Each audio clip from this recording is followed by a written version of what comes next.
할렐루야, 반갑습니다.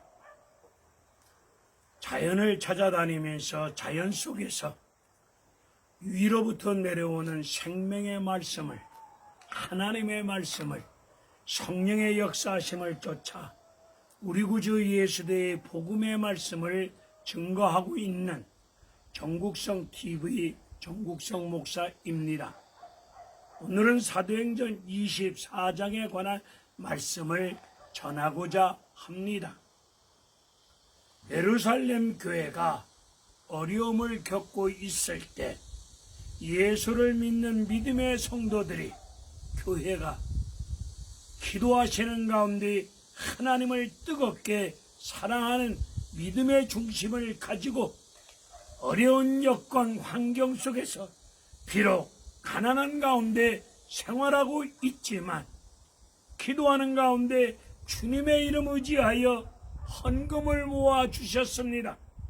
모아주신 헌금을 가지고 예루살렘 교회에 전달하고자 예루살렘으로 들어온 바울을 유대인들이 고소 고발함으로 말미암아 구금되고 말았습니다.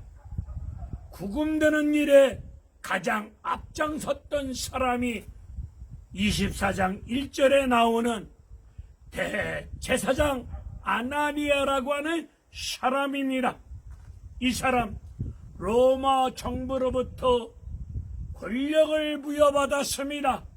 행정 수반과 같은 권력을 가지고, 종교 권력을 가지고 부정축제를 일삼고 거룩한 성직을 돈 받고 팔아넘기는, 하나님 앞에서 부끄러운 짓을, 죄짓는 감각을 갖지 못하고 하나님 두려워하지 않는 가운데 돈이 생기는 일이라면 종교를 수단화하는 가운데 속에서 돈을 긁어 모읍니다. 전임 대제사장을 가진 음모와 계략을 동원하여 살인 교사를 부탁한 가운데 자기 칼에 피 묻히지 아니하고 전임 대제사장 자리에서 끌어내리고 그 자리를, 불법을 저질러 가는 가운데 속에서 그 자리를 되찾던 사람입니다. 이 사람이 당시 국제 변호사 같은 더둘로를 고용해서 바울을 꼼짝없이 죽이고자 조여갑니다. 더둘로라고 하는 사람은 오늘 3절을 보니까 벨레스 총독 앞에서 참으로 낯뜨거운 아첨의 말을 늘어놓고 있습니다. 벨레스 총독 각하가 우리나라를 잘 보살펴 줌으로 말미암아 우리가 이렇게 평안한 가운데 이만큼 잘 먹고 잘 살 수 있었던 것도 벨레스 총독 각하의 귀한 배려와 돌보심이었다고 아첨을 떨고 있습니다. 이 더둘로 변호사 술 먹고 자빠져 자다가 일어나더라도 말을 이쁘게 할 정도로 달변갑니다. 이 사람 최고의 지식을 가지고 있습니다. 머리가 좋습니다. 좋은 머리를 가지고 최고의 지식을 가지고 사회적 약자의 고통과 아픔과 괴로운 문제를 해결하는 데 앞장서거나 쓰지 아니하고 자기 출세 성공을 위하여 돈 버는 일이라면은, 돈이 되는 일이라면은 물불 가리지 아니하고 법을 교묘하게 잘못 사용하고 있는 못된 사람입니다. 오늘 본문에 나오는 벨레스 총독은 원래 노예 출신입니다. 이 벨레스 총독 형제들이 당시 로마 황제 글라우디우스 황제 어머니 밑에서 노예 종살이하고 있었던 사람들입니다. 황제가 돈과 여자를 좋아하는데 엽기적인 행동을 좋아합니다. 이걸 알아차린 벨렉스 총독의 형제들이 황제에게 엽기적인 행동을 할 수 있도록 갖은 소스를 제공합니다. 그로 말미암아 황제의 눈에 들음으로 말미암아 노예에서 벗어나 자유인이 되었습니다. 그리고 돈을 엄청 긁어 모았습니다. 그들의 인생 가치관은 돈이 최고다. 돈만 있으면 뭐든지 할 수 있다. 돈을 가지고 총독의 자리도 샀던 벨레스 총독입니다. 오늘 이 총독의 부인 드루실라라고 하는 여인은 예수님 태어났을 때 당시 분봉왕 헤롯 왕의 손녀딸입니다. 이 드루실라 여자 얼굴이 잘생겼습니다. 잘생긴 미모를 가지고 돈과 권력에 붙어서 빨아먹고 있는 기생충 같은 인생을 살아가고 있습니다. 벨렉스 총독은 17절의 말씀을 보니까 바울이 예루살렘 교회에 헌금을 전달하기 위해서 헌금, 돈을 가지고 있다는 냄새를 맡고 돈 냄새를 맡고 바울을 자주 불러 신문합니다. 자주 불러 신문함으로 말미암아 육체적으로 괴롭고 힘들 때 바울이 가지고 있는 헌금 돈을 가지고 자기에게 뇌물을 써서 이 구금 상태에서 벗어나고자 혹시 돈 주지 아니할까 이런 계산된 생각을 가지고 바울을 자주 불러 신문합니다.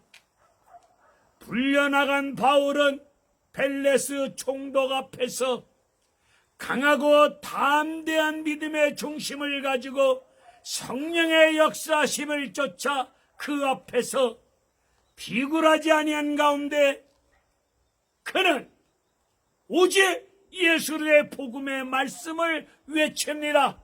하나님 심판에 관한 말씀을 전합니다.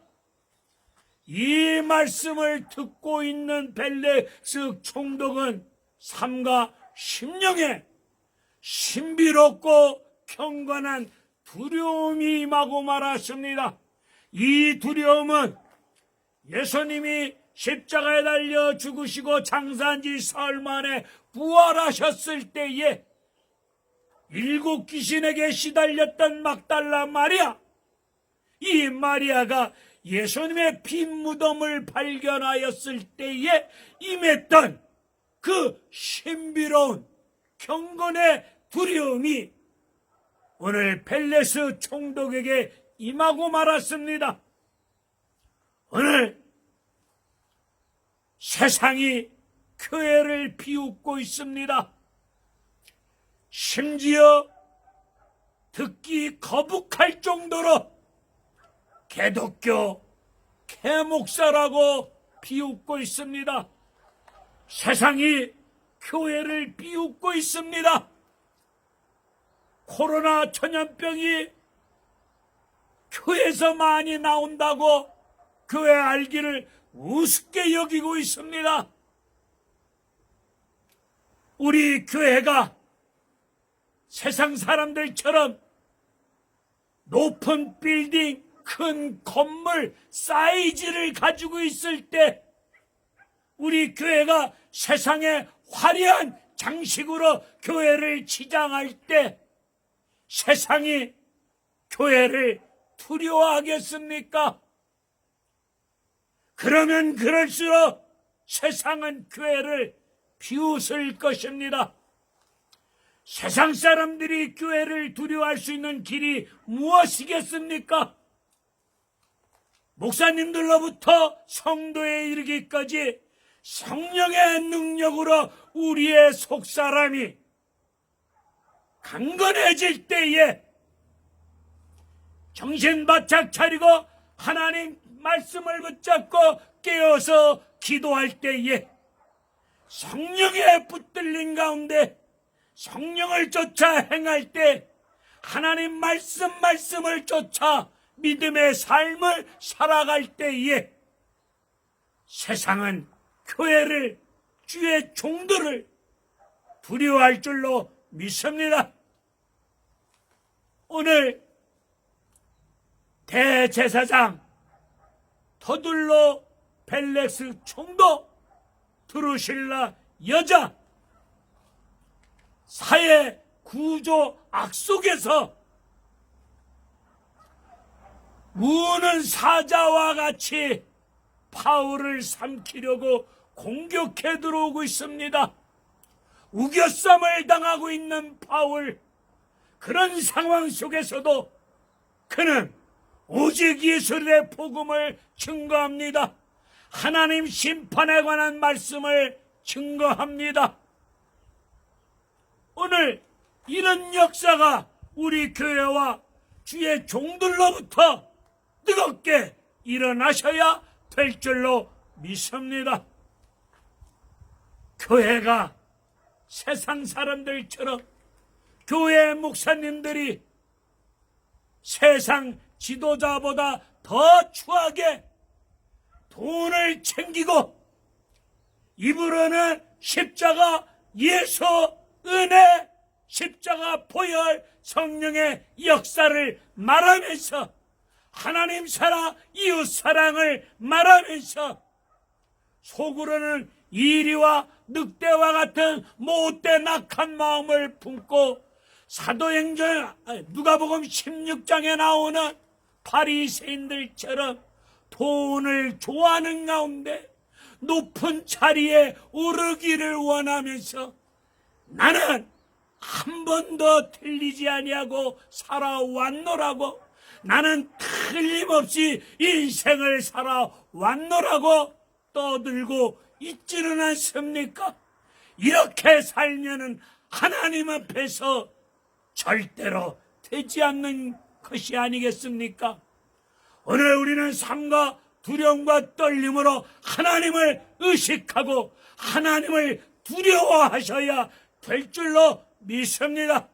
그리고 하나님 말씀 듣다가 하나님 심판에 관한 말씀 듣다가 신비로운 두려움도 갖고 임할 수 있어야 되겠고, 오늘 교회가 하나님 말씀을 외치고 증거할 때마다 세상이 사람들이 삶과 두려워 떨면서 하나님을 경외하는 가운데 속에서 예수를 믿고 구원의 은혜를 입을 수 있는 역사가 다시 한번 불릴 듯 일어나는 역사가 임하셔야 될 줄로 믿습니다. 할렐루야, 감사합니다.